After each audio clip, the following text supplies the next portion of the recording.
Who really owns the future? Governments or the corporations writing the code? And in a world increasingly ruled by algorithms, do smaller nations stand a chance? Welcome to TVAI. The snowy peaks of Davos stood silent as world leaders gathered under a storm of uncertainty. The 2025 World Economic Forum had all the familiar faces: presidents, prime ministers, tech billionaires, and policy architects. But behind the carefully crafted speeches and staged photo ops, a cold wind of distrust was blowing through the corridors of global power. At the heart of this year's summit was artificial intelligence. Not as a triumph, but as a growing source of geopolitical anxiety. The promises once attached to AI efficiency, innovation, prosperity now came with warnings of dominance, control, and displacement. For many observers, the question was no longer how AI would change the world, but who would own the change and who would be left behind. It was clear from the opening speeches that this year's forum had shifted in tone.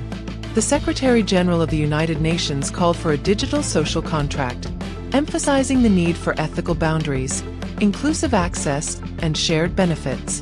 But behind the curtain of optimism, private tech giants had already cemented their roles as the new emperors of digital power, unchecked, unelected, and largely unaccountable.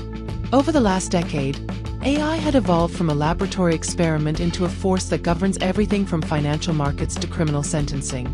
And yet, the regulatory frameworks meant to guide its use remained fragmented, often driven more by corporate lobbying than by democratic debate. For smaller and developing nations, this asymmetry felt like a new kind of colonialism, one that doesn't arrive with warships, but with data centers and algorithms. In one heated closed-door session, the Prime Minister of a Southeast Asian country questioned the legitimacy of the current digital order.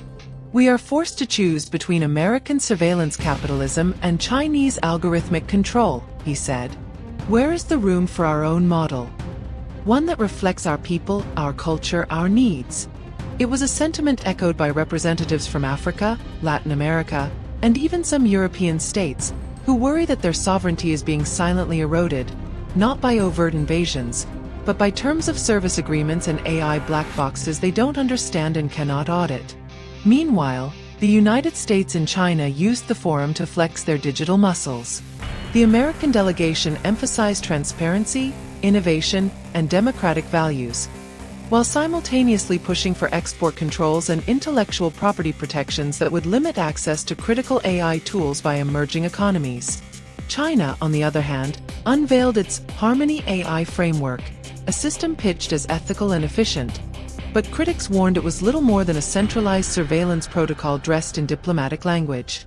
Behind these two superpowers stood Europe, trying to carve out a middle path. European Union leaders pushed for a global AI ethics council, modeled after climate change governance bodies. But even within Europe, consensus was thin. Some favored open-source AI to prevent monopolies, while others worried that openness would make it easier for hostile actors to exploit. All of this left developing nations in a precarious position. If access to AI determines economic competitiveness, then the current imbalance threatens to widen the gap between the global North and South for generations to come. The fear is not just of being left behind, but of being locked out entirely. In response, a coalition of 42 developing nations proposed a digital non-aligned movement, calling for AI neutrality and open access to foundational models. Just as we once resisted colonial rule, we must now resist digital dependency, said a representative from Ghana. The proposal gained attention but met with strong pushback from tech industry representatives, who argued that loosening control over advanced models could increase security risks and intellectual property theft. Adding complexity to the debate was the rise of AI nationalism. Some countries are now treating algorithms as critical infrastructure, on par with oil reserves or nuclear codes. The weaponization of AI is no longer theoretical. Militaries are already experimenting with autonomous drones, predictive war modeling, and cognitive warfare tools designed to shape public opinion in foreign countries without ever firing a bullet. And while the spotlight remained on government figures, it was corporate executives who truly dominated the forum's private sessions. Tech CEOs spoke of AI as a great equalizer, a force that could solve everything from cancer to climate change. But outside the glass walls of Davos, critics questioned who gets to decide what problems AI should solve, and who profits in the process. There were also ethical fault lines. Religious leaders raised alarms about the growing gap between rapid technological advancement and the moral frameworks needed to guide it. The Vatican's delegation called for AI to be servant, not master, while an interfaith coalition proposed a universal charter on AI dignity and justice. Education and employment were another flashpoint. Millions are expected to be displaced by AI automation in the next decade. At Davos, wealthy nations talked about retraining programs and digital upskilling.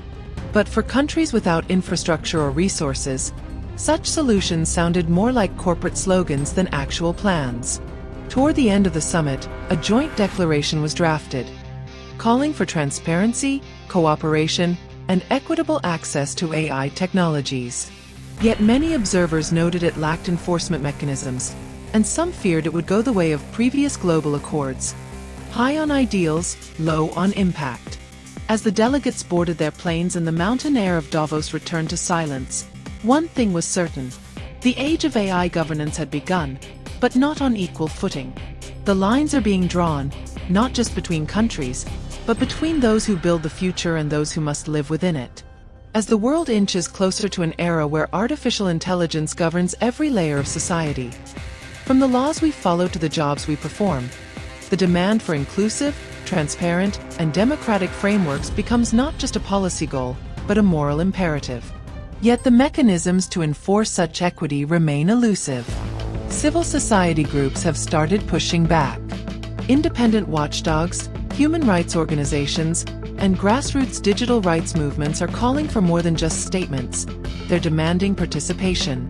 We must not allow global governance of AI to become a club of the rich and powerful, said one speaker from a global South advocacy network. It is time to recognize that the voices of indigenous communities, women, laborers, and marginalized peoples must shape this future, not just coders in Silicon Valley. The closing moments of the forum were marked by symbolic gestures, handshakes, pledges, calls for cooperation. But the undercurrent of divergence was palpable. For all the unity shown on stage, deep fractures remain in how the world views the risks and rewards of AI. For tech giants, the future lies in innovation, patents, and ever-expanding datasets. For smaller nations, it lies in autonomy and the ability to determine their own destinies. And so the question remains, is AI our greatest tool or our newest weapon? More importantly, who gets to decide? Let us know your thoughts in the comment.